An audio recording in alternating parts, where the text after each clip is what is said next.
Hello भाई मु विष्णुप्रिया आपको स्वागत करुच्ची पुणी एक नुआ टॉपिक सहित आशा करुच्ची आपण माने समस्ते भलरे थिबे। तेबे चलंतु आरंभ करिबा आजिर वीडियो। कोरोना भूताणु कारणरू अनेक स्थान रे लॉकडाउन नियम पालन करा जाउछि। एहार प्रभाव पर्वपर्वाणी उपरे मध्य पडुछि। राखी पूर्णिमा को भाई भौणींकर पवित्र पर्व बोली कुहा जाए। मात्र लॉकडाउन कारण पाई अनेक भाई निज भौणी ठारू दूर रे रहिचंती। आपण इच्छा कले एही राखी पूर्णिमा को पालन करि परिबे।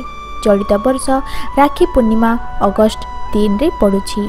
जानंतु दूर रे थाई किभଳି पालन करिवे रक्षाबंधन। एहा एक पवित्र पर्व।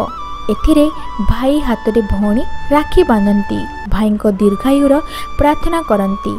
तेबे चलंतु जानिबा किभଳି रक्षाबंधन पालन करिवे। कोरियर माध्यम रे राखी पठाई पारिबे। राखी पूर्णिमा दिन एक लफाफारे कुंकुम और हलदी मिश्रित जाल को रखंतु। हलदी को शुभ्यतार प्रतीक बोली कहा जाए। लफाफारे राखी रखंतु। एहा परे एहाको घरे ठाकुरंक निकटरे रखंतु। भगवान निकट रे भाई को शुभकामना और दीर्घायु प्रार्थना करंतु। से राखी को कोरियर माध्यम रे भाई को पठाई दियंतु। फोन रे निज भाई को सह कथा हुंतु। राशि अनुसार निज भाई को तांको मनपसंदर मिठार प्रस्तुतिर उपाय फोन माध्यम रे पठांतु।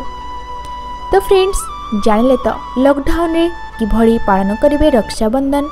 आशा करूची ए छोट वीडियो आपण मानको पसंद आस्थिबो।